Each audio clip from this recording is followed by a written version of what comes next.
దేవుడు మమ్మల్ని ఆశీర్వదించాడని చెప్పి ఏం చెప్తారంటే, ఉద్యోగం వచ్చింది, పెళ్లి చేశాము, ఫ్లాట్ కొన్నాము, ఇల్లు కొన్నాము, దేవుని కృపను బట్టి ఈ సంవత్సరం కొంచెం బంగారం కూడా కొన్నామన్నా.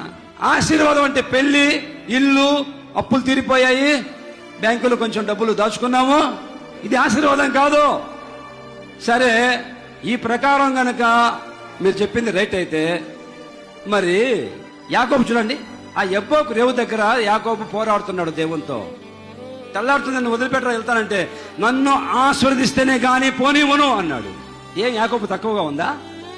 యాకోబుకి ఏమి లేవా? అప్పటికే యాకోబుకి అన్నీ ఉన్నాయి.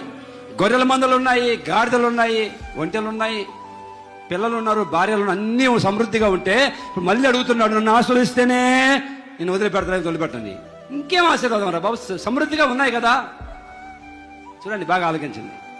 ఏమిటి ఆశీర్వాదం అంటే, ఇప్పుడు బయలుదేరి వాళ్ళన్న వస్తున్నాడు, వాళ్ళన్న ఏషా వస్తున్నాడు. వస్తూ ఉంటే భయపడిపోయి, అయ్యా మా అన్నను చంపేస్తాను, నన్ను ఇప్పుడు నన్ను ఆశీర్వదించు అంటే, నన్ను కాపాడు, మా అన్న చేతులు పడకుండా కాపాడు, గొర్రెలు కాదు, డబ్బు కాదు నాకు, ఇప్పుడు నన్ను ఆశీర్వదించు అంటే మా అన్న చేతి నుంచి కాపాడయ్యా.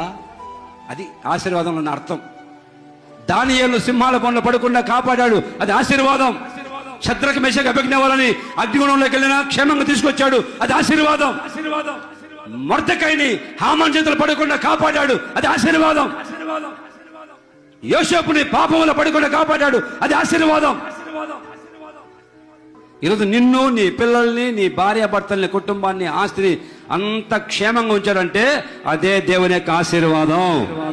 దేవునికి స్తోత్రం కలుగును గాక. హల్లెలూయా.